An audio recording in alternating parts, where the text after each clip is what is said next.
Aí, galera, vamos lá para mais um React. E hoje eu achei curioso, porque eu jamais ia conseguir encontrar esse cara na internet, e aí chegou essa sugestão aqui.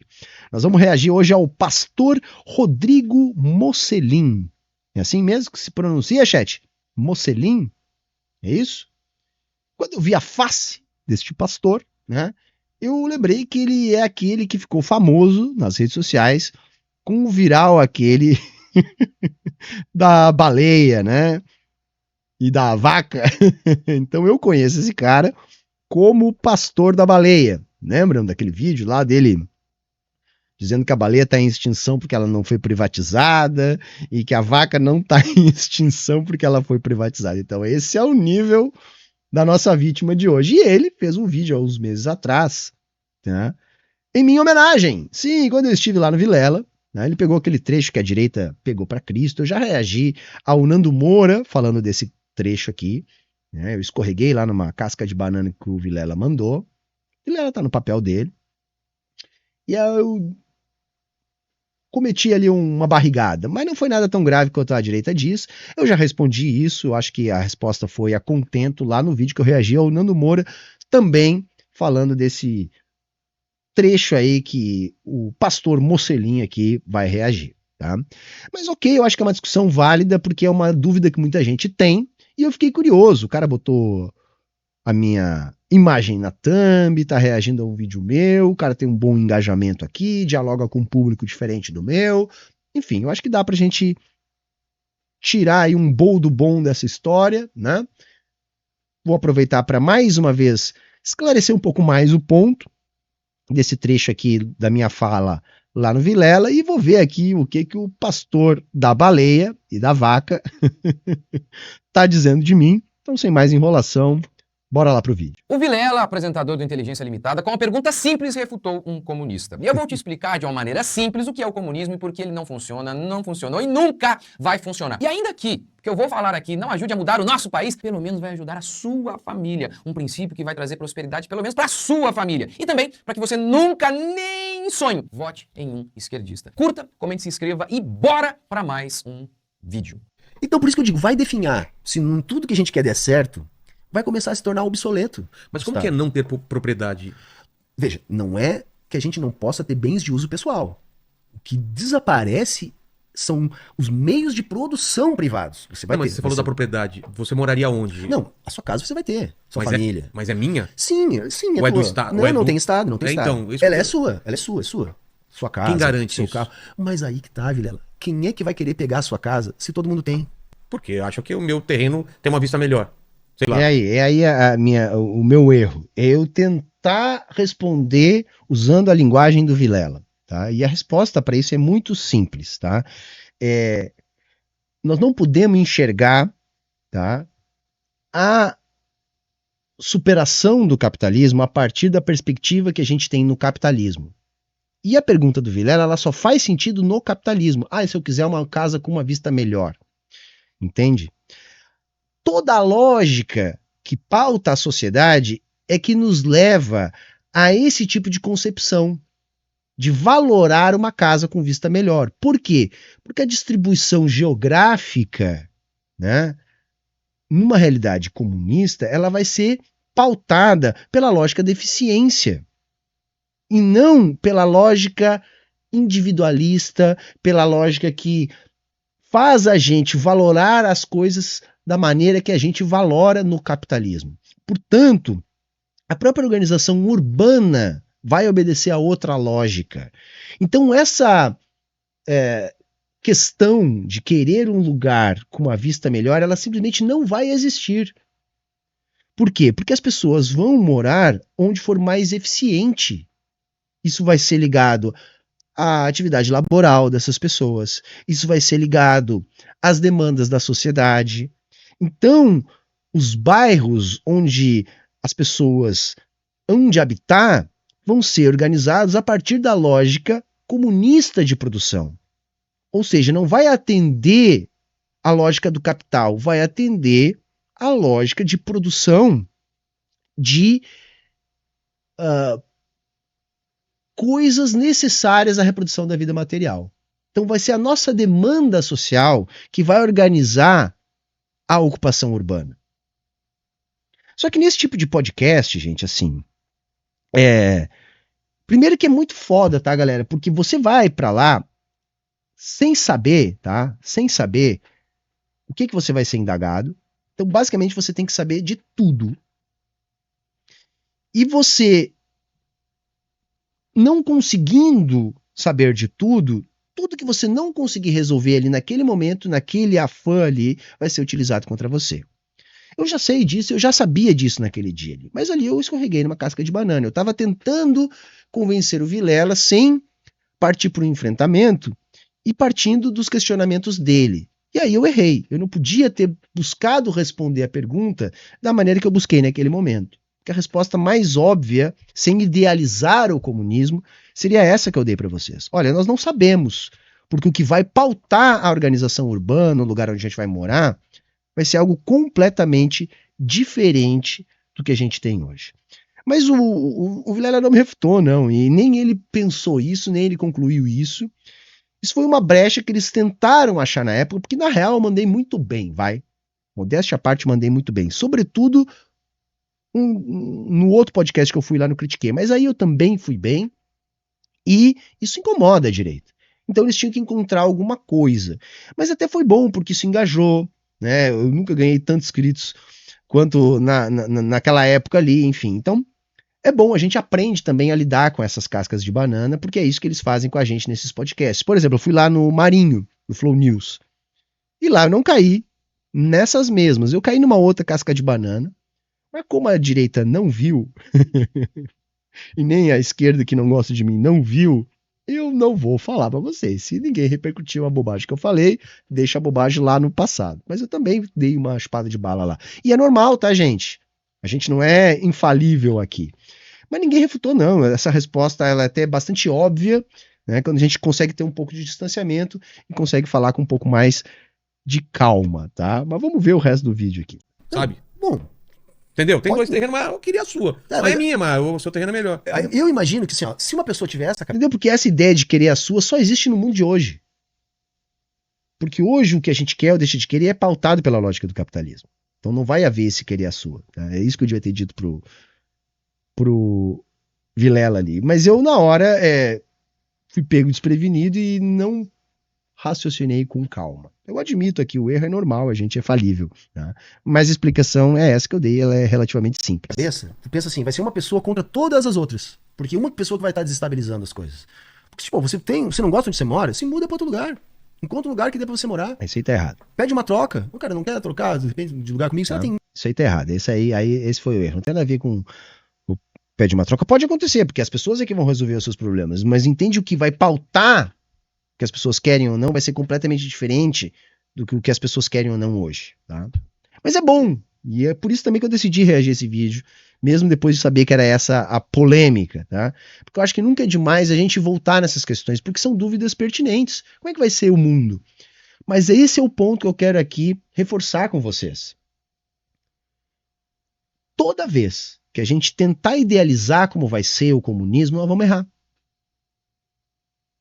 Entende? É uma coisa que, por exemplo, na historiografia a gente trabalha bastante. Quando você vai estudar um autor do século XVI, tá? Sei lá, um escritor do século XVI, vocês vão perceber, mesmo que aquela pessoa que está ali escrevendo não esteja disposta a produzir história, esteja, sei lá, escrevendo um romance, a gente vai encontrar muito do que entender da história mesmo no romance. Por quê? Porque ninguém consegue escrever uma realidade apartada da realidade que vive. Ninguém consegue criar um romance, né, de um mundo que não é o mundo que vive. O horizonte do que você consegue imaginar é limitado pelo mundo que você vive. Entendem o que eu estou querendo dizer? Por isso que a gente consegue analisar documento que a princípio não está ali para contar uma história e mesmo assim extrair história desse documento. É a mesma coisa, gente. Eu não consigo, tá, falar sobre o comunismo porque é uma realidade que não existe e o meu horizonte de possibilidades é limitado pela sociedade que eu estou inserido, no caso, a sociedade capitalista. Eu não sei como é que seria. Então vamos lá. Em primeiro lugar, o comunista foi lá ao Inteligência Limitada e a ideia comunista era a propriedade privada vai acabar. Ou seja, os meios de produção, a terra, o maquinário, a fábrica, os bens de consumo, obviamente, a sua casa, você continuaria com ela. Mas aí o Vilela falou, mas como é que seria isso? Como é que seria? Por exemplo, todo mundo ia ter sua casa, tudo bem, no paraíso socialista, né? Porque ia ser rico e todo mundo ia ser rico, cada um vai ter a sua casa, mas e se o cara quiser a minha casa? Entendeu? Olha só, todo mundo vai ser rico. Isso é a lente do capitalismo de hoje em dia. Porque a riqueza que esse cara está falando, ela só existe no capitalismo, essa forma da riqueza. Então dizer que no comunismo todo mundo vai ser rico não faz nenhum sentido. Porque esse ideal de riqueza que está sendo utilizado nessa frase, ele desaparece junto com o capitalismo. Veja bem, há casa na praia para todo mundo? Como que seria isso? Todo mundo vai ganhar igual? Quem? Tá entendendo? É que no capitalismo é que faz sentido você ter uma casa na praia. No comunismo, quem é que vai morar na praia? Bom, quem tem uma atividade ligada a essa região, a esse local. Entendem? Então é completamente diferente. Espaços públicos de lazer é que vão existir também.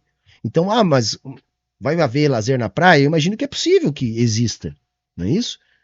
Mas aí, qual é o exemplo concreto? É o que tinha mais próximo, por exemplo, União Soviética. Bom, você vai ter espaços públicos. Ninguém vai ter uma casa na praia, se você quiser, porque vai ter espaços reservados para lazer. As casas, elas vão ter a sua função na organização da sociedade, na organização das relações comunistas de produção. Quem que vai ter a casa na praia? Não há casa na praia para todo mundo, a gente sabe. Não, os melhores lugares, há poucos melhores lugares. É isso, mas entendeu? É uma lógica capitalista isso. Porque no comunismo você não vai precisar disputar no mercado esses melhores lugares. Porque a lógica que vai pautar a organização é outra. Né? E os espaços de lazer vão ser de uso coletivo, ou podem ser de uso coletivo. Você não vai ter a privatização dos espaços de lazer, por exemplo. Né? Vão ter pessoas que vão trabalhar na organização desses espaços de lazer. Né? E aí, possivelmente, essas pessoas vão ter mais funcionalidade, estando mais próximo do seu local de trabalho.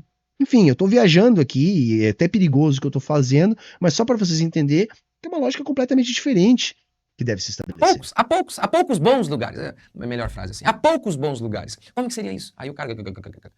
Mas enfim, vamos lá. O comunismo não funciona. Nunca funcionou. Nunca funcionou. Então, nesse sonho do rapaz aí destruindo a propriedade privada, todo mundo teria o mesmo. Então, vamos lá. Por meio do livro Revolução dos Bichos, eu vou retratar de uma maneira muito simples, porque...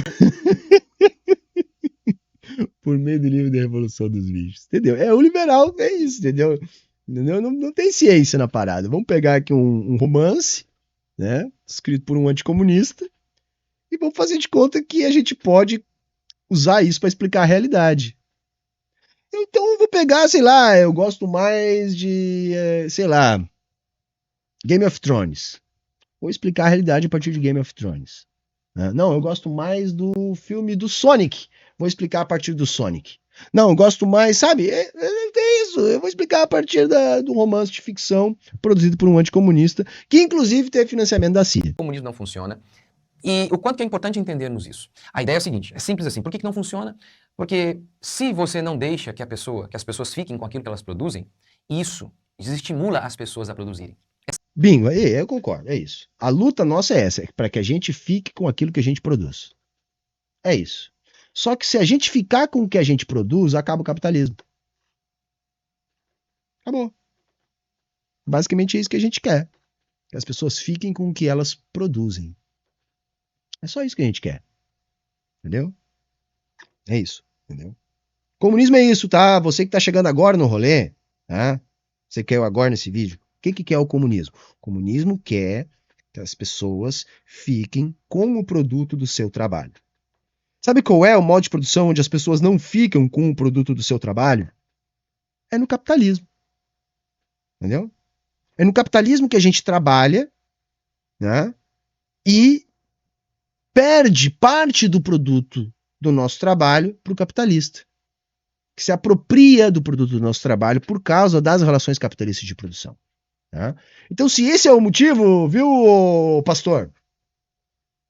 Você já perdeu. Tá? Que é justamente isso que a gente defende, que as pessoas fiquem com o produto do seu trabalho. Simples assim, guarde aí essa ideia. Vamos lá então para o livro Revolução dos Bichos. O livro Revolução dos Bichos, escrito por George Orwell, retrata de maneira figurada o comunismo de Stalin, ou seja, o comunismo na prática, o socialismo na prática. Os bichos... Ele mirou no Stalin, sim, mas assim, é uma obra de ficção. Ele inventa uma realidade, tá? Escrita em forma de romance, para criticar Stalin e tentar estabelecer algum paralelo entre Stalin e Hitler. Isso era algo comum naquela época. Isso era uma pauta política da época. E eles estavam atacando, e a ideologia que faz isso, por vários lados. Então, desde patrocinar a Hannah Arendt, né, a véia do totalitarismo, que vai ser uma das madrinhas dessa teoria da ferradura, né? Além disso, também vão estar lá patrocinando George Orwell para fazer a mesma coisa no campo da cultura. É isso. Né? Mas vamos lembrar, gente, quem usa ferradura? É cavalo, é burro, é jumento, né? São esses tipos aí que usam ferradura. A teoria da ferradura, ela serve apenas para passar pano pro nazismo. Resumindo, é isso. Eles miram no ataque ao socialismo, né? De matriz soviética, e acertam aonde? Em passar pano pro Hitler. É isso que eles fazem. Tomaram a fazenda do Sr. Jones. O Sr. Jones representa o empresário, o capitalista. E os bichos representam os operários, o proletariado. Então agora não tem mais propriedade, não tem um homem que é dono da propriedade. Agora todo mundo é. Todo mundo vai receber igualmente, todo mundo vai ficar rico agora. Ok, os bichos, agora no poder, foram ordenhar as vacas e foram colher o feno. Era questão de honra fazer em menos tempo que o Sr. Jones. E aqui a gente tem uma alusão à Guerra Fria. O que era a Guerra Fria? Aquele embate que nunca foi pro campo de batalha mesmo entre Estados Unidos e União Soviética. Era uma guerra para saber qual modelo econômico desses países vencedores na Segunda Guerra Mundial, qual modelo econômico é melhor, o modelo capitalista ou o modelo socialista? Qual modelo de sociedade leva a uma sociedade mais livre, mais próspera e mais feliz? Então isso foi a Guerra Fria. Na fazenda, com o tempo, no começo esse negócio de comunismo, não tem patrão agora, parecia muito lindo. Mas com o tempo veio a fome, por conta daquilo que eu acabei de dizer para você. Não há estímulo quando o cara não pode ficar com aquilo que produz. Veio a fome. E o que o Napoleão, representa aí o Stalin, os líderes soviéticos, o que o Napoleão fez? Ele mandou encher de areia os baldes vazios e forrar com cereal. Então todo mundo vinha e falava, nossa, que riqueza. Isso aconteceu nos países comunistas, na União Soviética, em Cuba, por exemplo. Em Cuba as pessoas iam até Cuba e os cubanos levavam as pessoas, os turistas, apenas nas partes nobres e bonitas. E não mostravam as partes feias, não mostravam como de fato era. Você sabe, até hoje, lá em Cuba, só carro velho, 40, 30 anos de uso. Por quê? O país é pobre, o país é uma miséria. Não, os carros velhos é por causa do embargo mesmo, senão até conseguiria chegar mais carro. Mas assim, carro ou não ter carro não quer dizer nada com riqueza, sabe? E eu acho estúpido essas imagens que eles botam dos prédios velhos em Cuba.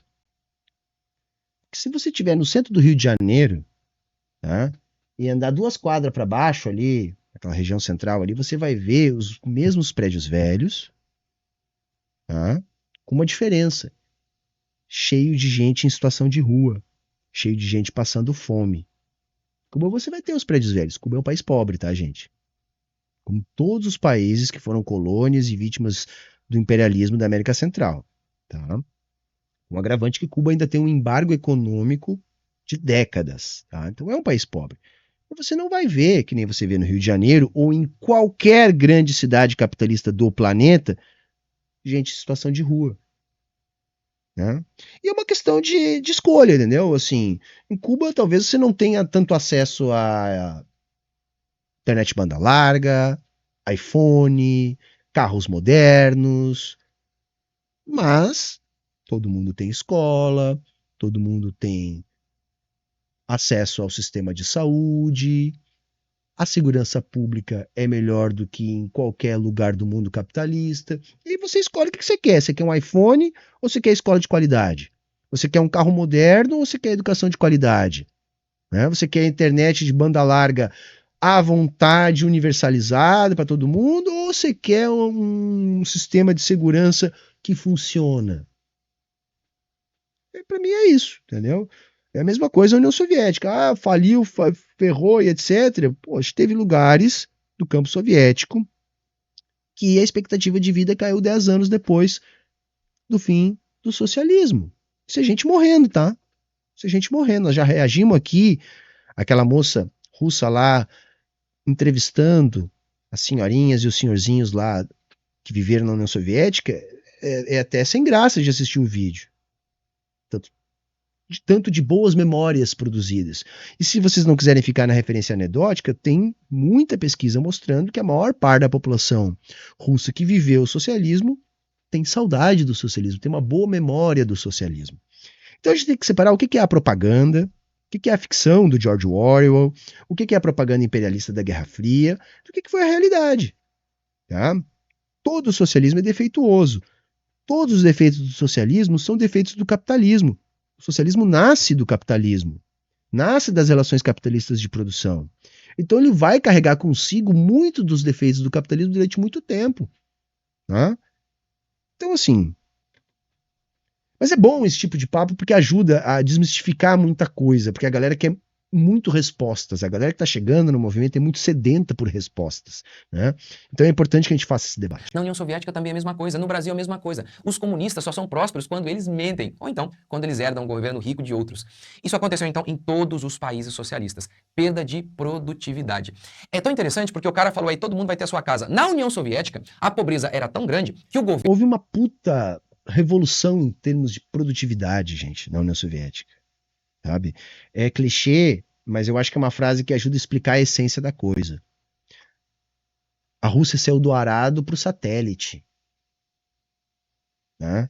A única coisa no mundo mais ou menos parecida com essa envergadura só foi conseguida na China.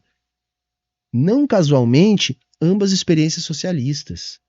O problema nunca foi produtividade, gente. O problema é político. O problema foi a infiltração política. O problema foi o custo da Guerra Fria. Né? Tem nada a ver com produtividade. Houve um brutal salto de produtividade na Rússia durante o período da União O governo Soviética. colocava várias famílias para morar no mesmo apartamento. Ah, você tinha lá, por exemplo, 4 quartos na sua casa. O que o governo fazia? Pegava uma família e enfiava lá na sua casa, em um quarto. Isso aí é mentira. Mentira.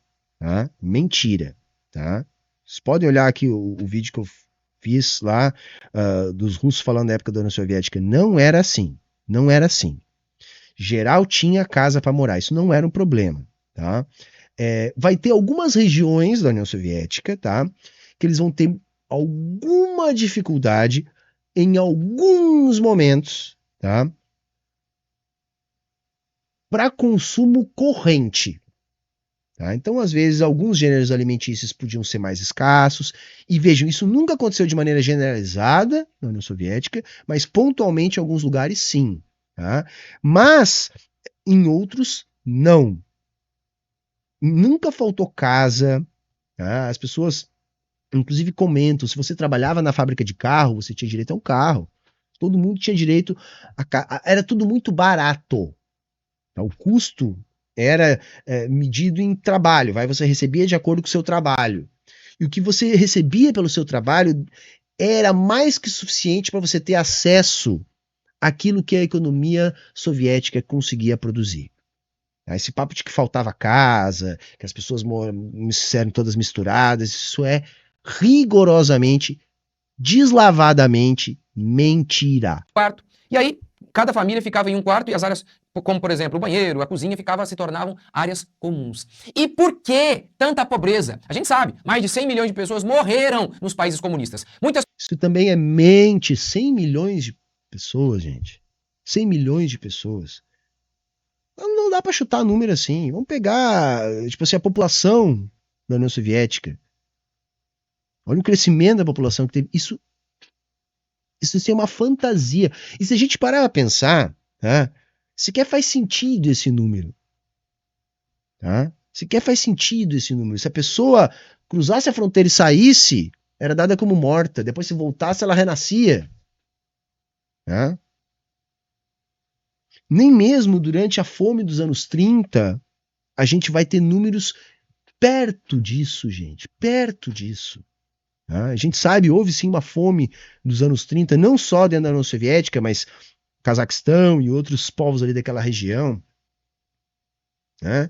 Foi agravada pela questão dos próprios kulaks lá, queimando a sua própria produção. Depois, líderes locais escondendo que estavam tendo problemas na coletivização, não informaram o governo central demorou a reagir, e mesmo depois, com a demora, vai canalizar a alimentação para lá para solucionar o problema, mesmo na fome dos anos 30, tá? Nós não vamos ter números parecidos com isso.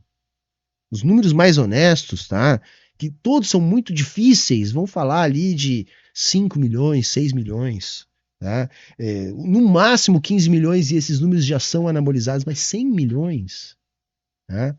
E assim, além disso ser mentira, ser fantasia, o capitalismo simplesmente esconde, né, que milhões de pessoas morrem por ano, tá, de fome, num capitalismo que joga toneladas e toneladas de alimento fora todos os dias.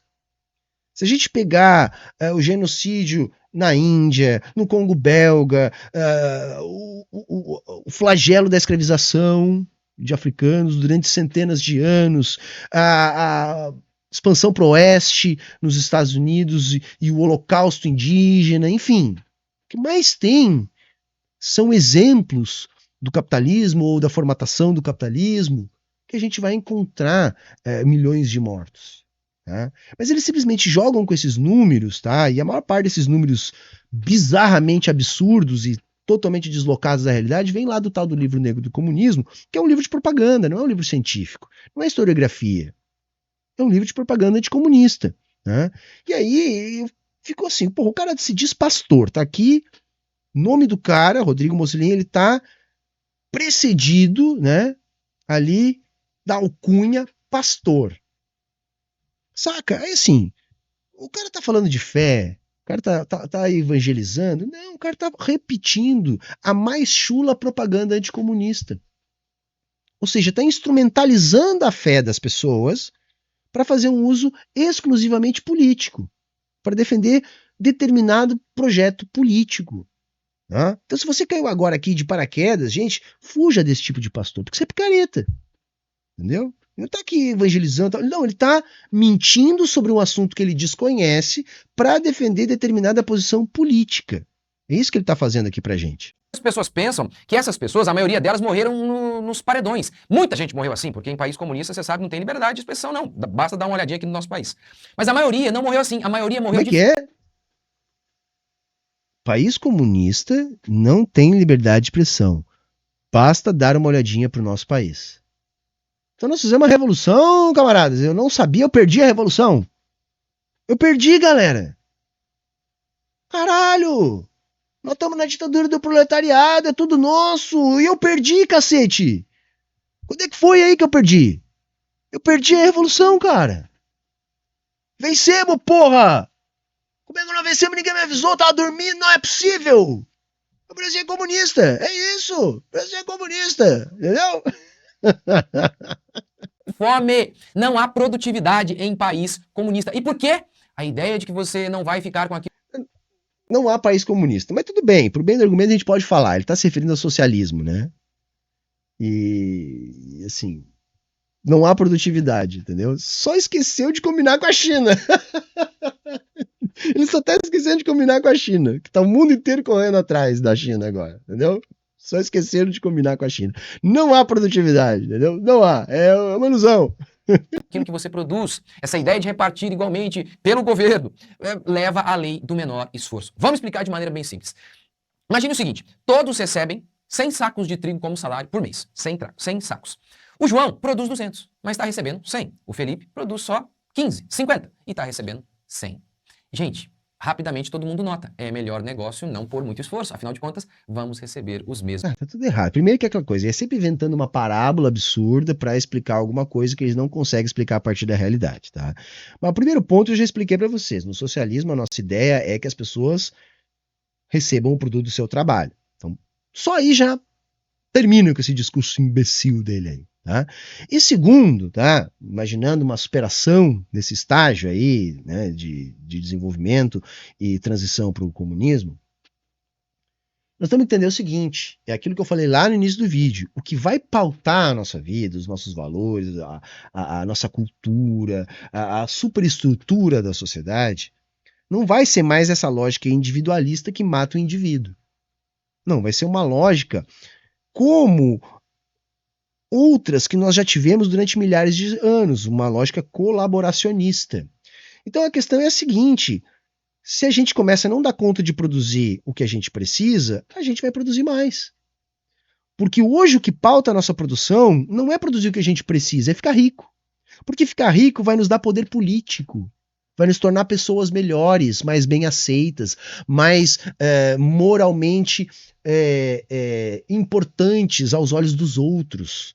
Então essa lógica de produzir mais para acumular infinitamente, ela só faz sentido no capitalismo. No comunismo isso não vai fazer sentido. No comunismo primitivo, por exemplo, as pessoas morriam de fome porque a lógica de produção era coletiva? Não morriam de fome. Uns trabalhavam mais, outros trabalhavam menos? Não. Todo mundo trabalhava o necessário, nem mais nem menos. Claro, o comunismo primitivo não é o comunismo científico, né? Porque tinha, entre várias outras diferenças, tinha a questão da escassez. Então era um mundo de escassez. Mas por isso que o comunismo é a superação do capitalismo.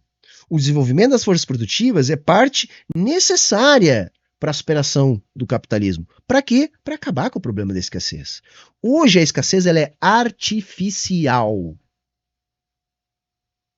Tem muito mais casa vazia, sem ninguém morando dentro, do que gente sem casa para morar.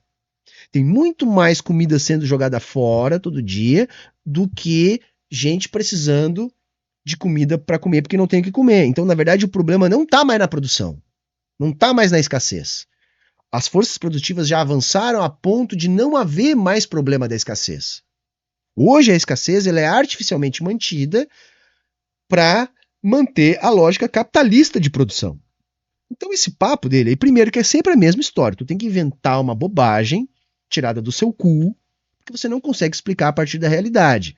Então é um romance, é literatura, é ficção, é uma parábola imbecil, porque você não consegue, né, desenvolver um argumento baseado na realidade. Tá? É isso que todo liberal faz. Tá? Mas enfim, a explicação ela é até bastante simples. 100 é burrice? Aquele que produz 200, 400, ele recebe os mesmos 100. Foi isso que aconteceu, por exemplo, na Ucrânia, debaixo do governo de Stalin. Na Ucrânia, Stalin coletivizou os campos. À força, ele chegava diante de um fazendeiro e dizia: agora o seu campo não é mais seu, é de todo mundo, é do povo. Mas eu, o Estado, vou ficar com ele para fazer a redistribuição. Qual foi o resultado? Se aquilo que o povo produziria não iria ficar com o povo, havia então estímulo para trabalhar? Claro que não. Primeira coisa, não é o povo, tá? O povo estava apoiando tudo isso aí, tá? Primeiro, o povo estava apoiando tudo isso aí. Inclusive, está falando dos kulaks, que eram esses latifundiários, tá? Que estavam passando pelo processo de coletivização da produção. Inclusive, foi dada a oportunidade a esses kulaks de continuar produzindo. Agora, eles não teriam mais acumulação, entendeu? Em cima do trabalho da classe trabalhadora, que era a força produtiva. Então, na verdade, o que esses kulaks queriam era impedir que as pessoas ficassem com aquilo que elas produziam. O que os kulaks queriam era continuar explorando o trabalho das pessoas na terra. E havia, sim, um processo de coletivização do solo. Ou seja, de coletivização do produto do trabalho. Na verdade, o que estava sendo posto em prática ali é justamente o que ele está dizendo que não existe no socialismo. O que estava sendo posto em prática ali era cada um ficar com aquilo que produziu. O problema é que os latifundiários queriam ficar com aquilo que os trabalhadores produziram. E aí, dentre outras coisas que aconteceram naquele momento, esses egoístas, tentando boicotar a coletivização, queimam a sua produção. Queimam para produzir artificialmente um desabastecimento e enfraquecer o regime. É isso que eles fazem. Eles queimam propositalmente a sua produção. Tá? Pelo menos parte dela. Não foi só esse o problema, tem outros problemas, mas esse problema também existiu. Tá? Mas o povo sempre ficou do lado de quem queria coletivizar. Então, esse povo que ele está falando aí é um povo imaginário que ele tirou da cabeça dele. Porque quem ficou contra não era o povo, era o latifundiário. Tá? É esse aí. Por isso, milhões de pessoas morreram de fome na Ucrânia. E pelo mesmo motivo, milhões morreram de fome em todos os países socialistas. Então, o que a gente vê aqui no nosso... Não foi esse o motivo. Teve fome nos anos 30, sim. Tá? Era uma fome que não era algo novo na região, de tempos em tempos, por questões climáticas e por questões geográficas, tá? E por questões da forma de produzir daquelas populações, nós tínhamos episódios de fome. Nós tivemos outros episódios de fome, inclusive até mais graves que esse do início dos anos 30, que está se referindo agora, antes da Revolução. E para corroborar, tá, a tese de que isso não é culpa do socialismo, nesses mesmos anos 30, também vamos ter a mesma fome em outras regiões não pertencentes à União Soviética, como, por exemplo, o Cazaquistão. Tá? Nós vamos ter também impacto. Então, assim, isso tudo é uma historinha da carochinha, criada muito tempo depois dos anos 30, a expressão que eles usam para se referir a esse episódio, que é Holodomor, ela é cunhada para esse evento depois dos anos 30, lá pelos anos 50, como propaganda anticomunista. Não se tem nenhuma foto. Morreu 100 milhões de pessoas na cabeça desse imbecil aí e não tem nenhuma foto. Nenhuma. Tá? Nenhuma. Você tem 2 ou 3 que não são identificadas, que é as que os menos desonestos utilizam. Mas mesmo se a gente admitir que essas 2 ou 3 que não são identificadas são da Ucrânia dos anos 30, tá? Só prova o contrário. Porra, se morreu dezenas de milhões de pessoas, como é que se tem 2 fotos? A fonte toda é a mesma, gente. Toda é a mesma. Tá? Holodomor era utilizado para se referir a outros eventos além deste. Aliás, para este nem era utilizado. Tá? Então isso é apenas uma fantasia para tentar equiparar a fome dos anos 30 na Ucrânia ao Holocausto nazista. Naquele mesmo esforço de produzir uma teoria da ferradura lá dos anos 50, que inspirou Orwell, que inspirou a Hannah Arendt, tá? É isso. Houve fome, mas é incomparável ao Holocausto, porque ela não foi proposital, não havia um projeto de extermínio, ao contrário, tem vasta documentação mostrando que a partir do momento que Stalin soube da fome, ele canaliza alimentos de outros lugares da União Soviética para a Ucrânia para resolver o problema. Tá? E quem queima o alimento para evitar a coletivização foram os próprios latifundiários. Tá bom? O país é esse reflexo. Claro, como vários autores já explicaram, há níveis de socialismo, há níveis. Quanto maior o controle do Estado, mais socialismo na prática. Porque na prática o socialismo era o seguinte, o socialismo, o Estado iria tomar conta, depois se desenvolveria para o comunismo, onde haveria ausência de Estado. Na prática, em todo o país socialista, para de fato implantar alguma coisa socialista ou comunista, presença maciça do Estado. E a gente vê isso no Brasil. Então, por exemplo, quando o Estado vê um cara falando assim, um político, um Lula da vida, vamos distribuir renda, vamos taxar as grandes fortunas. O que o empresário rico pensa? O que eu produz não vai ficar comigo. O que ele faz? Ele vai embora. Outro exemplo, congelar preço. O comunista adora isso. O empresário não produz porra nenhuma, tá, gente? Quem produz é o trabalhador, tá? É isso. Esse é o ponto básico, né? O empresário, ele é o parasita. Né? O empresário produz riqueza da mesma maneira que o carrapato produz sangue, tá, gente? Tá bom? E esse papo de que ele vai fugir se ele for taxado também é uma bobagem, porque o mundo inteiro taxa, tá? Riqueza, patrimônio, herança, tá? O mundo inteiro taxa. Então, assim, isso também é mentira, porque você vai ter que fugir para o paraíso fiscal. Como eles já fazem hoje no mundo inteiro, mas aí você tem prós e contras de botar a sua fortuna num paraíso fiscal. Eles já fazem isso, independente de haver taxação ou não. Mas o mundo inteiro taxa, de maneira geral, tá? Basta olhar todas as vezes que isso acontece, as mercadorias, os produtos somem do mercado. Basta aí, você vê aí, o Brasil fez isso aqui. Pesquisa na internet, você vai ver. Por que isso acontece? O produtor pensa, não está compensando produzir. O preço que o governo colocou aqui é muito baixo, não compensa. Tá vendo? Não há estímulo. O que ele faz? Ele para de produzir. É simples assim. Portanto, é fundamental isso. Como disse Churchill, o socialismo é a filosofia da inveja. É da inveja. Você nunca vai prosperar. Querendo pegar o... Churchill é bom de usar, né, cara? Um genocida fascínora, né? Churchill é o cara, né? O cara, né? É incrível a desfaçatez da direita de cultuar o Churchill, mas tudo bem, tranquilo, né? Que é dos outros. Você Produza o que você pode produzir. Fique feliz com o que você tem, não fique invejando dos outros. Segue o seu caminho. Segue o seu caminho e não vote em esquerdista. Assista a minha série, Esquerdismo. Episódio 1. Eu falo basicamente de maneira simples sobre essa questão do comunismo e é fundamental que a gente entenda essas questões. Por quê? Primeiro, para que a gente não venha votar em esquerdista. Segundo, ainda que a gente não consiga mudar o nosso país, que a gente tenha uma mentalidade correta, e não essa mentalidade de inveja e de vitimismo, de ficar recebendo. Olha, inveja, blá blá blá, blá blá blá, blá blá blá, uísque sachê, né? Foda-se, seu Mocelinho, é isso? É Mocelinho o nome do cara, tá bom? E se eu tiver 2 vacas? E se eu tiver 2 vacas, tá bom? É isso, né? É isso, tá bom? Chegou até aqui, eu cansei, eu vou dizer, olha, assim, eu consumo essas coisas assim, depois eu fico meio mal, tá ligado? Porque isso aí não deixa ninguém bem, tá ligado? Ninguém fica bem depois de ver isso aí, porque é uma quantidade concentrada de gimo, tá bom? Mas chegou até aqui, tá? Tá acabando aqui essa porcaria, faltam só alguns segundos, não suporto mais, tá? Porra, deixa o like aí, dá uma moral pra nós, engaja aí. Comenta, compartilha, te inscreve se tu não é inscrito. E se você puder e quiser, colabora para a manutenção do canal, né? E todas as formas de estar colaborando vocês vão encontrar aqui no comentário fixado. Valeu, tchau, tchau e até a próxima, galera.